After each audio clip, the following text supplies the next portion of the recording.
રામ જય દ્વારકાધીશ મિત્રો, કેમ છો તમે બધા? આશા કરું તમે બધી ભાઈ સારા હશો. તો ભાઈ બપોરના 4 વાગી ગયા અને ભાઈ મેં તમને કાલના વ્લોગમાં કીધું હતું કે 30 તારીખ સુધી એમાં વ્લોગ મૂકી દઈશ. તો ભાઈ હવાના ભોરમાં ભાઈ વ્લોગ આવી ગયો છે અને ભાઈ આ વ્લોગ એ ભાઈ કાલે 31 તારીખે કાલે આવી જાય આ વ્લોગ, કારણ કે ભાઈ હવે વ્લોગ નાખવા પડશે. અને ભાઈ થોડાક વ્લોગ ઓલા કથાના અને મેઇન વ્લોગ હતા એ ન આવ્યા, પણ વાંધો નહીં. હવે ભાઈ હું જોઈ લઈશ. હવે ઘરે પોરબંદર જઈને પછી 3 કે 4 તારીખે પોરબંદર જવાના એટલા પછી જોઈ લઈશ. ચાલો ભાઈ. અને ભાઈ આજે હવાના પોરના વ્લોગ હું કામ ન બનાવ્યો, કારણ કે ભાઈ હવાના ઉઠીને ડાયરેક્ટ હું પાછો રૂમમાં બેસી ગયો, કારણ કે ભાઈ ગરમી એટલી છે ને ભાઈ કે આમ અહીંથી આમ લૂ આવે ને ભાઈ સીધી આમ મોઢામાં લાગે. ઓ ભાઈ ફૂલ ગરમી. આજે હું બહાર જ નથી નીકળ્યો, ઘરમાં છે. તો સવારના 9 વાગે ઉઠ્યો, નાહ્યું અને પાછો ભાઈ એસીમાં બેસી ગયો. ભાઈ આ એસી ભાઈ સવારનું ચાલુ થયું છે, 4 વાગ્યા ભાઈ કન્ટિન્યુ ચાલુ છે એસી, અને ચાલુ રાખવું પડે એમ જ છે, કારણ કે ભાઈ બહુ એટલે બહુ ગરમી છે. અને ભાઈ એ ભાઈ સાઈડમાં મૂકો વાત. મેં તમને કીધું હતું કે ભાઈ આ તમને મંદિર બતાવવાનું મેં તમને કીધું હતું. ઘણા બધા મંદિર, વાં 4-5 મંદિર છે ઉપર ટેકરી ઉપર, એ હું તમને બતાવવાનો હતો. તો એ ભાઈ હમણાં 4 વાગ્યા, હમણાં થોડીક વાર પછી હું છે ને જાઉં 5:30-6 વાગે એમ ઠંડુ થાય પછી હું તમને બતાવું ભાઈ. અને ભાઈ કોમેન્ટ કરી દેજો ભાઈ વ્લોગ કેવા લાગે ને એ. હવે હું તમને થોડીક વાર પછી હું તમને છે ને જાઉં હજી કલાક પછી હું તમને મળું, તમને બધી બતાવું ભાઈ મંદિર. એક વ્લોગમાં તો લગભગ 3 થી 4 જ મંદિર આવશે, બહુ નહીં આવી શકે, જોવાઈ જશે. કાલે પાછા ઉતાર લેશું. તો ભાઈ કન્ટિન્યુ રહેજો વ્લોગમાં.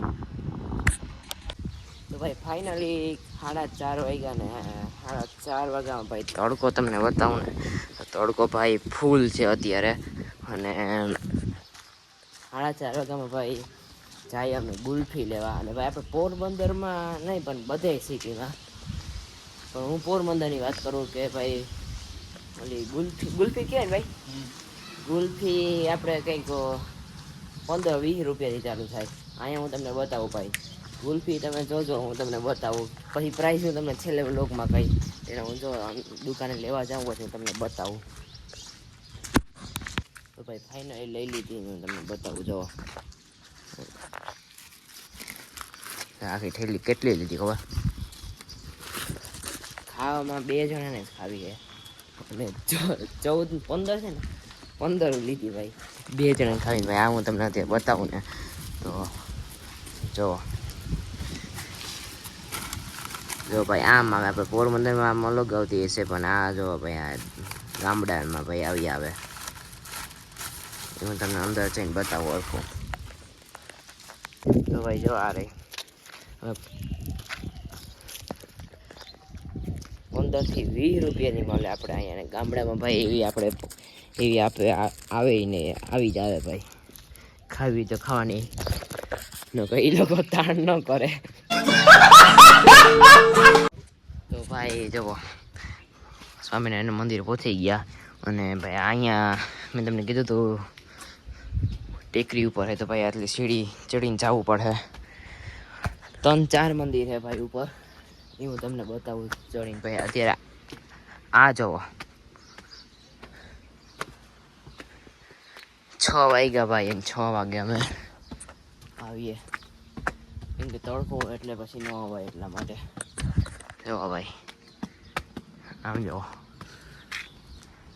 આ ગામ. તો ભાઈ જો આ ગેટ છે મંદિરનો સ્વામિનારાયણનો ભાઈ, અને અહીંયા ગામ ભાઈ જોવા અહીં દેખાતું નહીં ભાઈ.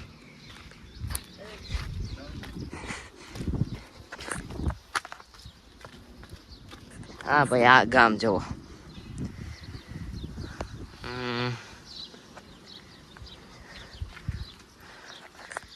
ગેટ છે ભાઈ મંદિરનો, હું તમને બતાવું. અને એમાં ભાઈ આ મંદિર આ એક આની શું છે ને હું તમને કહીશ. પહેલાં હું અહીં દર્શન કરી આવો ને ભાઈ. અહીંયા પાછળ એક મંદિર છે અને એક આગળ મંદિર છે, એ હું તમને જઈને બતાવું.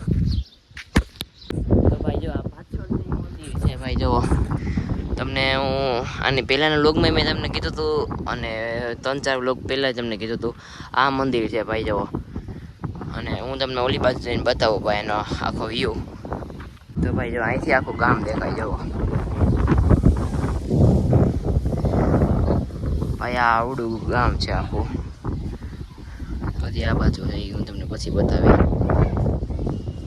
તો ગાઈસ હું તમને જો આ સ્વામિનારાયણ મંદિર અને આ હું તમને કોઠાની વાત કરતો હતો ને એ.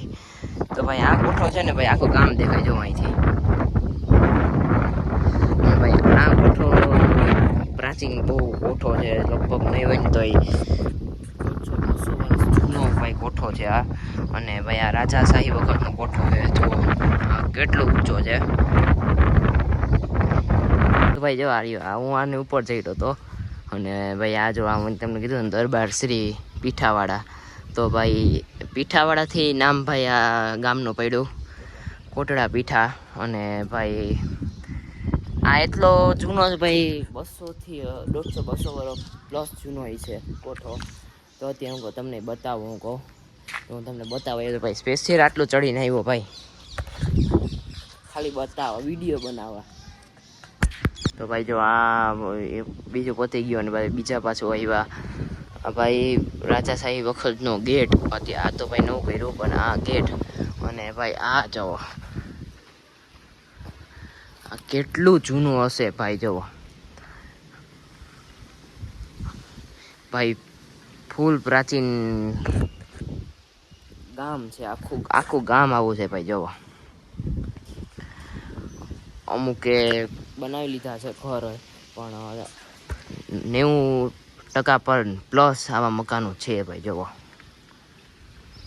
તો ભાઈ હું તમને આ એક ગેટ બતાવું, રાજાશાહી વખતનો ગેટ છે.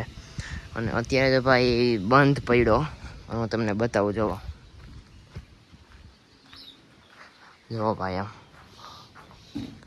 ભાઈ એ સમયમાં ગેટ કેવો હશે રાજાશાહી વખતનો જો. આની અંદર હવે તો હું હોય તો હવે ભગવાન જાણે. ભાઈ આમ કંઈક છે જો, અહીં એક મંદિર છે માતાજીનું જો. આમ અહીં એક મંદિર છે બસ. બીજું ભાઈ આમ આગળ જાય છે, ક્યાં જાય એ રસ્તો એ રાજાશાહી વખતનો, અત્યારે બંધ થઈ ગયો છે. અને આપણો ભાઈ આમ ગેટ છે જુઓ. આમ તો ભાઈ કોટડા પીઠા ગામ નામ છે ઘણું ભાઈ. મેન રાજાશાહી વખતનો આખું દરબારગઢ છે એ પણ એ પડી ગયું, થોડુંક છે થોડુંક નથી એવું છે.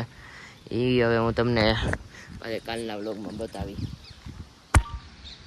તો ભાઈ વ્લોગ એન્ડ કરવાનો ટાઈમ આવી ગયો. તો ભાઈ વ્લોગ કેવો લાગ્યો મને કોમેન્ટ કરીને તો કહી દેજો. મેં તમને કંઈક આની પહેલાંના વ્લોગમાં મેં તમને છે ને બતાવ્યું હતું આ ઘર ભાઈ મેં તમને બતાવ્યું. એના કરતાં પણ ઉપર ધાર ઉપર મેં તમને બતાવ્યા ઘરું એ ભાઈ એના કરતાં પણ જૂનવાણી ઘર છે ને ભાઈ. બીજો દિવસ કાલે ભાઈ રાત થઈ ગઈ વ્લોગ પછી એન્ડ ન કર્યો મેં. અત્યારે ભાઈ હમણાં પાછો વ્લોગ સ્ટાર્ટિંગ કરી અને પાછો અત્યારે કાલનો વ્લોગ એન્ડ કરવો છો. તો ભાઈ વ્લોગ ભાઈ તો અત્યારે કેવો લાગ્યો આ હમણાં ભાઈ એડિટિંગ ખાલી આ એક ક્લિપનું જ એડિટિંગ બાકી, પછી બીજું બધું થઈ ગયું છે. તો ભાઈ આવતા વ્લોગમાં તમને ભાઈ હું બતાવવાનો છું, હું બતાવવાનો એ તમે જોઈ લેજો. સિક્કા છે 200-250 વર્ષ જૂના મહારાજા ટાઈમના. તો ભાઈ એ હું તમને બતાવીશ. તો ભાઈ અત્યારે ભાઈ વ્લોગ એન્ડ કરવાનો ટાઈમ આવી ગયો. કેવો લાગ્યો, સારો લાગ્યો તો લાઈક કરજો, શેર કરજો અને સબસ્ક્રાઈબ કરવાનું ભૂલતા નહીં. મળીએ નેક્સ્ટ વિડીયોમાં. તેની બધાને રામે રામ.